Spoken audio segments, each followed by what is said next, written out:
I've never moderated a debate where one side didn't show up before. This is something she called me, I guess it was about a week ago, and explained what was going on here. I mean, I had followed the situation based on the news reports, and was looking forward to a discussion of how this resolution came to be, but since we only have one side represented because of the turn up the volume. Excuse me, just one, two, three. I have to keep it down. I'm sorry, because the other side of the restaurant, they didn't want us to get it too loud. So okay. we may get calls on this. Just turn the speaker. Yeah. Thank you.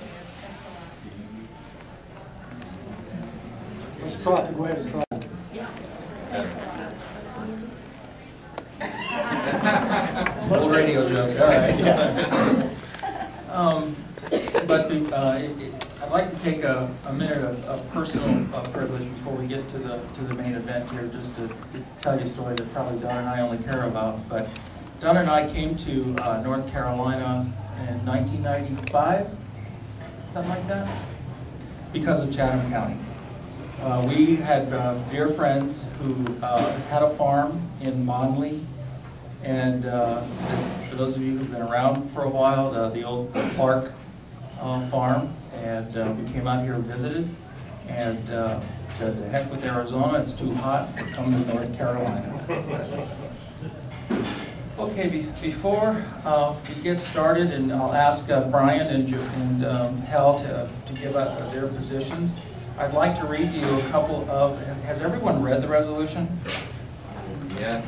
For those who haven't, let me read a couple of what I consider the pertinent parts, including the first one. First, whereas the Illegal Immigration Reform and Immigration Responsibility Act added section 287G, performance of immigration officer functions by state officers employees to the Immigration and Nationality Act, and authorizes the Secretary of the U.S. Department of Homeland Security to enter into agreements with state and local law enforcement agencies permitting designating officers to perform immigration law enforcement functions pursuant to a memo of agreement. This law is actually 15 years old. And the first version of it was passed in the mid-90s, and it was done primarily at the behest of the counties that border Mexico, or counties, states that border Mexico. Whereas the North Carolina Human Relations Commission, people in communities that are targeted by ICE are much more reluctant to report crimes to the sheriff police departments because of the possible undocumented status of individuals.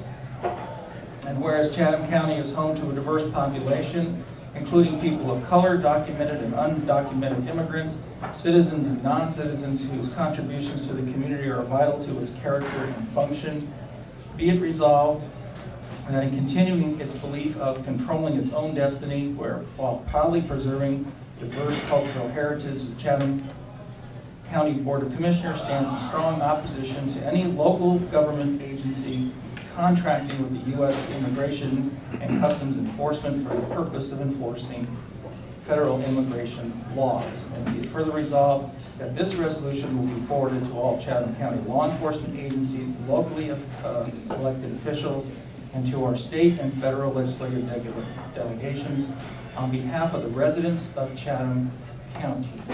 And this was passed in January. So, Mr. Winters, the floor is yours. Thank you. Thank you, Rick.